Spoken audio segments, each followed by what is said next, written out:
Hello all, ಎಲ್ಲರಿಗೂ ನಮಸ್ಕಾರ. ಇಲ್ಲಿ ನಾನು ಎಣ್ಣೆ ಬದನೆಕಾಯಿ ಹೆಂಗೆ ಮಾಡೋದನ್ನು ತೋರಿಸ್ತಿದ್ದೀನಿ. ಸೊ ಫಸ್ಟು ಒಂದು ಚಿಕ್ಕ ಲೆಮನ್ ಸೈಜ್ ಹುಣಸೆಹಣ್ಣು ತಗೊಂಡು ನೆನೆ ಹಾಕೋಬೇಕಾಗುತ್ತೆ. ಅದಾದಮೇಲೆ ಒಂದು ಪ್ಯಾನ್ ಇಟ್ಕೊಂಡು ಇಲ್ಲಿ ನೋಡಿ ಕಡಲೆಬೇಳೆ, ಉದ್ದಿನಬೇಳೆ, ಕಡಲೆ ಬೀಜ, ಒಣಕೊಬ್ಬರಿ, ಚಕ್ಕೆ, ಲವಂಗ, ಒಣಮೆಣಸಿನ್ಕಾಯಿ. ಸೊ ಇಷ್ಟು ತಗೊಂಡು ನಾನು 1/2 kg ಆಗುವಷ್ಟು ಬದನೆಕಾಯಿ ಹಾಕ್ಕೊಂಡಿದ್ದೀನಿ ಇಲ್ಲಿ. ಸೊ ಹಾಗಾಗಿ ಇಷ್ಟು ಪ್ರಮಾಣ ಪದಾರ್ಥಗಳನ್ನೆಲ್ಲ ತಗೊಂಡು ಸ್ವಲ್ಪ ಆಯಿಲ್ ಹಾಕ್ಕೊಂಡು ಚೆನ್ನಾಗಿ ಹುರ್ಕೋಬೇಕಾಗತ್ತೆ.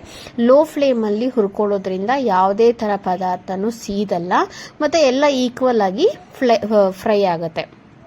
ಸೊ ವೆರಿ ಲೋ ಫ್ಲೇಮಲ್ಲಿ ಇಟ್ಕೊಂಡು ಚೆನ್ನಾಗಿ ಫ್ರೈ ಮಾಡ್ಕೋಬೇಕಾಗತ್ತೆ. ಸೊ ಇದು ಫ್ರೈ ಮಾಡ್ಕೊಳ್ಳೋ ಅಷ್ಟೊತ್ತಿಗೆ ನಾವು ಒಂದು ಚಿಕ್ಕದು ಒಂದು ಲೆಮನ್ ಸೈಜ್ ಇರೋಷ್ಟು ಒಂದು ಬೆಳ್ಳುಳ್ಳಿ ಮತ್ತು ಈರುಳ್ಳಿನ ಕಟ್ ಮಾಡ್ಕೋಬೇಕಾಗತ್ತೆ. ನೋಡಿ ಇಲ್ಲಿ ತೋರಿಸ್ತಾ ಇದ್ದೀನಲ್ಲ, ಆ ಥರ ಕಟ್ ಮಾಡಿಕೊಂಡು ಇದಕ್ಕೆ ಹಾಕ್ಕೋಬೇಕಾಗತ್ತೆ. ಸೊ ಇದಕ್ಕೆ ಹಾಕ್ಕೊಂಡು ಮಿಕ್ಸಿ ಮಾಡ್ಕೋಬೇಕಾಗುತ್ತೆ. ವಾಟರ್ ಏನು ಹಾಕಂಗಿಲ್ಲ. ಇಲ್ಲಿ ಬದನೆಕಾಯಿಲೆಲ್ಲ ಈ ಥರ ಕಟ್ ಮಾಡಿಕೊಂಡು ಆ ಸ್ಟಫ್ನ ಇದ್ರೊಳಗಡೆ ನೀಟಾಗಿ ಸ್ಟಫಿಂಗ್ ಮಾಡಿಕೊಂಡು ಒಂದು ಪಕ್ಕಕ್ಕೆ ಎತ್ತಿಟ್ಕೋಬೇಕಾಗತ್ತೆ. ಅದಾದಮೇಲೆ ಒಂದು ಪ್ಯಾನ್ ಇಟ್ಕೊಂಡು ನೋಡಿ ಕಡಲೆ ಬೀಜ ಎಣ್ಣೆ ಹಾಕ್ಕೊಂಡಿದ್ದೀನಿ.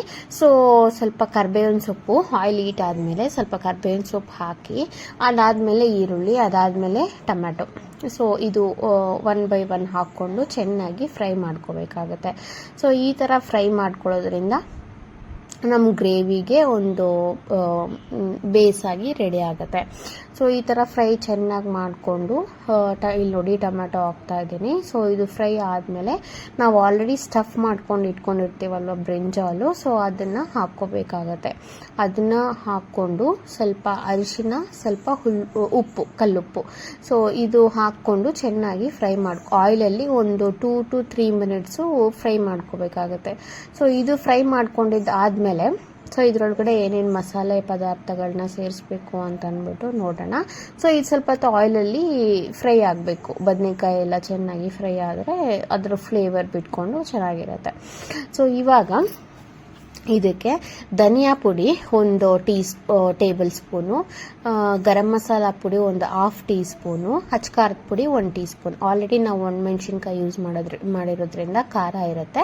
ಸೊ ಅದ್ರ ಜೊತೆಗೆ ಸ್ವಲ್ಪ ಒಂದು ಅಚ್ಕಾರದ ಪುಡಿ ಸ್ವಲ್ಪ ಹಾಕ್ಬಿಟ್ಟು, ಸೊ ಇದನ್ನು ಆಲ್ರೆಡಿ ನಾವು ಸ್ಟಫಿಂಗ್ ಮಾಡ್ಕೊಳ್ಳೋವಾಗ ನನಗೆ ಸ್ವಲ್ಪ ಮಸಾಲೆ ಮಿಕ್ಕಿತ್ತು, ಬದನೆಕಾಯಿಗೆ ಹಾಕಿ ಮಸಾಲೆ ಮಿಕ್ಕಿತ್ತು, ಆ ಕ್ಲಿಪ್ ಮಿಸ್ ಆಗಿದೆ ಇಲ್ಲಿ.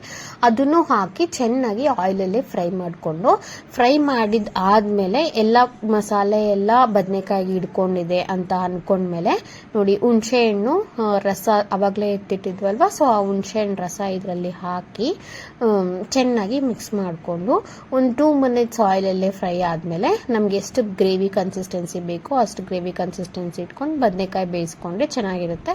ಇದನ್ನು ಬಿಸಿ ಬಿಸಿ ಚಪಾತಿ ಜೊತೆ ಸರ್ವ್ ಮಾಡ್ಕೊಂಡಿದ್ದೀನಿ.